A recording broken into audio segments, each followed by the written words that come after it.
Assalamualaikum warahmatullahi wabarakatuh. Jumpa kembali channel Pak Ismail untuk belajar IPA ya. Kali ini kita akan mempelajari tentang sistem tata nama makhluk hidup. Ya, materi ini terkait dengan pembelajaran kita kemarin tentang klasifikasi makhluk hidup dengan menggunakan kode internasional. Ya, salah satu cara untuk menggunakan tata nama makhluk hidup kode internasional yang disusun secara takson itu di bagian spesies ya, di bagian spesies atau jenis makhluk hidup itu ada yang disebut dengan scientific name atau nama ilmiah. Ya, oke. Jadi di sini setiap jenis makhluk hidup harus diberikan nama ilmiah atau scientific name. Nah, scientific name ini harus bersifat internasional. Ya, kenapa? Karena untuk menyamakan kesamaan dalam mempersepsikan jenis makhluk hidup yang sama. Kalian bisa bayangkan kalau makhluk hidup punya nama yang berbeda-beda, padahal yang ditujukan itu makhluk hidup yang sama. Contoh misalnya, dalam bahasa Indonesia itu disebut pisang. Dalam bahasa Sunda disebut cau. Dalam bahasa Jawa Tengah disebut gedang. Ya. Ini kalau itu baru tingkat wilayah daerah. Bagaimana kalau tingkat daerah lain? Bagaimana kalau tingkat negara lain? Maka yang dimaksud dengan pisang ini banyak memiliki nama-nama, ya, seperti itu. Nah, untuk memudahkan dalam penamaan objek makhluk hidup yang sama, maka ilmuwan internasional memberikan ketentuan sistem tata nama yang harus bersifat internasional, sehingga disebut dengan istilah scientific name. Ya, oke. Nah, scientific name ini itu pertama kali dikemukakan oleh ilmuwan dari Swedia, Carolus Linnaeus, ya, atau Carol von Linné, ya, oke.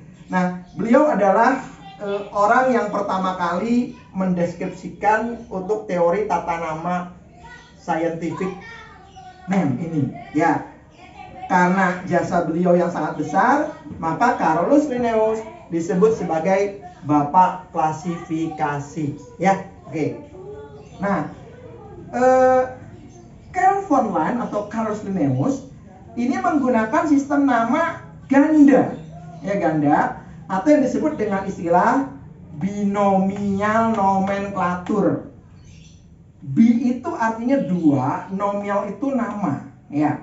Nomenklatur itu aturan atau tata nama. Jadi semua jenis makhluk hidup yang ada di dunia, yang ada di alam semesta harus diberikan scientific name, ya, nama ilmiah dalam bentuk dua nama atau dua kata, ya, dua kata. Oke.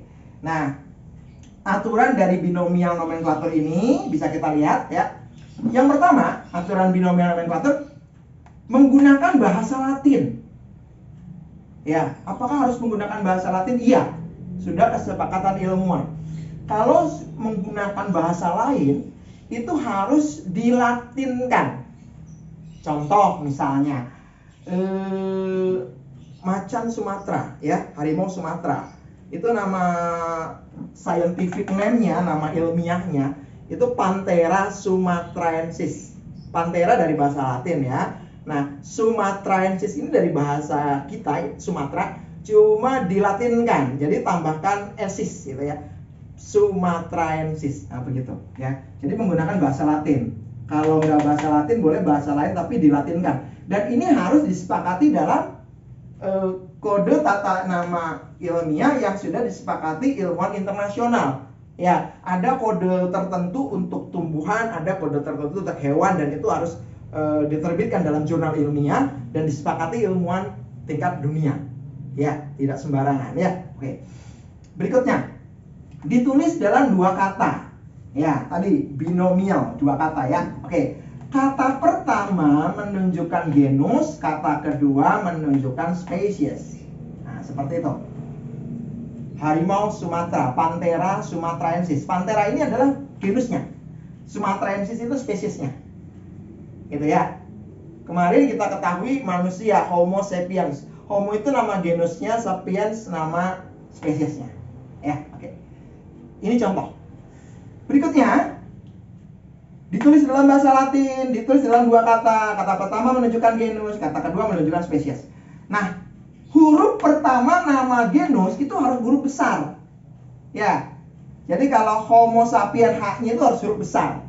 Ya. Sebaliknya nama spesies seluruhnya ditulis dalam huruf kecil. Ya. Oke. Dan terakhir, kalau nama ilmiah makhluk hidup itu diketik ya, pakai komputer, itu harus menggunakan bentuk huruf italic atau cetak miring.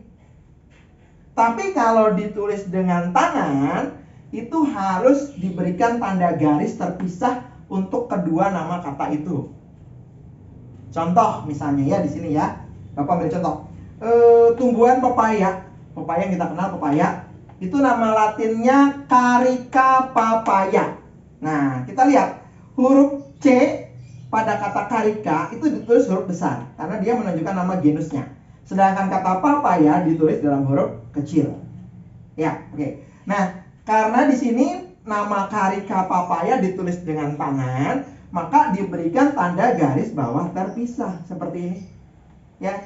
Tapi kalau ditulis dalam ketikan komputer, itu nggak usah kasih tanda garis bawah terpisah, cukup diberikan di blok diberikan kode italik atau cetak miring saja. Seperti itu. Paham ya? Jelas ya? Demikian pemahaman Bapak tentang sistem tata nama makhluk hidup secara binomial nomenklatur. Mudah-mudahan apa yang Bapak sampaikan diterima dengan baik dan dipelajari dengan baik oleh kalian semuanya. Salam sehat selalu. Wassalamualaikum warahmatullahi wabarakatuh.